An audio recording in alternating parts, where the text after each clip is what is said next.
महाराज जी के आज के विशेषांक में रक्षा सूत्र परिवार के सभी सदस्यों का हार्दिक स्वागत है।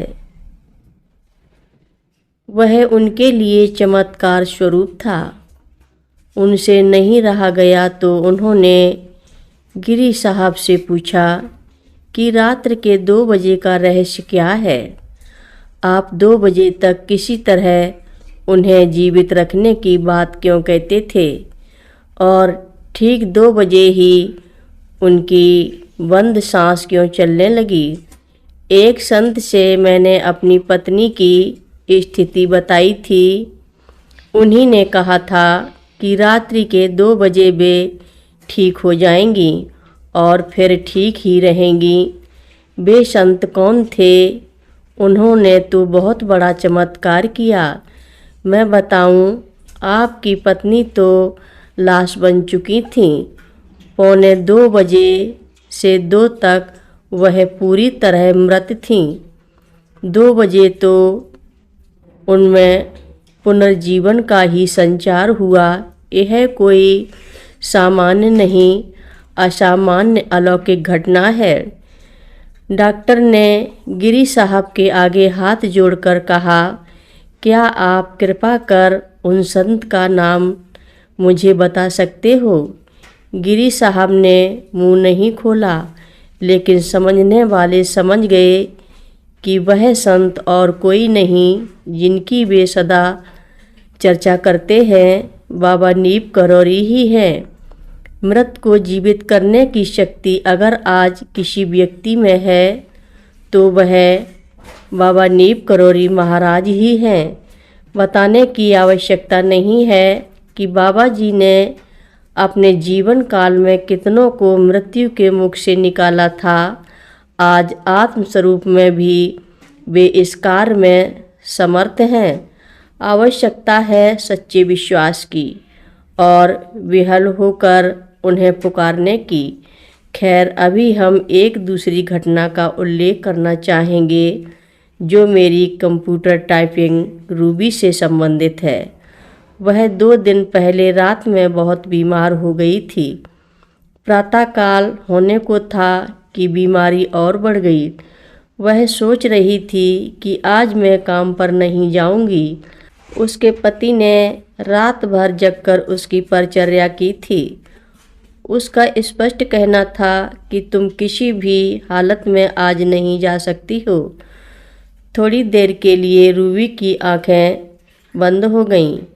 नीप करौरी बाबा जी सामने प्रकट हुए और उन्होंने स्पष्ट शब्दों में कहा, जाना है, काम पर जाना है, मेरी पुस्तक को पूरा करना है। रूबी जगी, सोची कि बाबा जी का आदेश है तो वह नहीं कैसे जा सकती है। अब तो जाना ही पड़ेगा। एक बात यह भी हुई कि उसकी स्थिति जो पहले बहुत खराब थी और वह बिस्तर से उठने में असमर्थ थी, अब जैसे पूरी तरह ठीक हो गई है। वह उठकर बिस्तर पर बैठ गई। इतना ही नहीं, यहाँ आने के लिए भी तैयार होने लगी।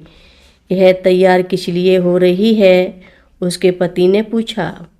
काम पर जाऊंगी। अभी तो तुम जाने की स्थिति में नहीं थी, अब कैसे जाने को तैयार हो रही हो? मैं अब जा सकती हूँ, ठीक हूँ, रूबी ने तैयार होते होते कहा। रूबी, मैंने रात भर तुम्हारी स्थिति देखी है। तुम किसी हालत में नहीं जा सकती हो। मैं तुम्हें जाने नहीं दूंगा। उसका पति अड़ गया अपनी बात पर। देखो, साहब ने तो कह दिया है कि तुम ठीक हो जाओ तब आओ, नहीं ठीक रहो तो नहीं आओ। मेरी ओर से पूरी तरह से छूट है, लेकिन तुमको बता देती हूँ, यद्यपि यह बात दूसरे को नहीं बताई जा सकती। नीप करौरी बाबा जी ने मुझे जाने का आदेश दिया है। मैं उसे कैसे टाल सकती हूँ? यह तुम कैसे कह रही हो? नीप करौरी बाबा जी क्या तुम्हारे सपने में आए थे? पति ने पूछा। अब अधिक नहीं बताऊंगी, मैं चलती हूँ। रूबी मेरे यहाँ ठीक ठाक पहुँची, बाबा जी पर टाइप भी की, दिन भर स्वस्थ ही लौटी। इस रात बीमार नहीं पड़ी, दूसरे दिन पुनः आई। यद्यपि उसके घर के लोग उसे अब 3-4 महीने के लिए अवकाश लेने को कहते हैं, पर वह अड़ी हुई है अपनी बात पर कि बाबा जी की पुस्तक समाप्त किए बिना मैं अवकाश पर नहीं जाऊंगी। मुझे भी उम्मीद है कि बाबा जी उससे अपनी पुस्तक टाइप कराकर ही जाने देंगे।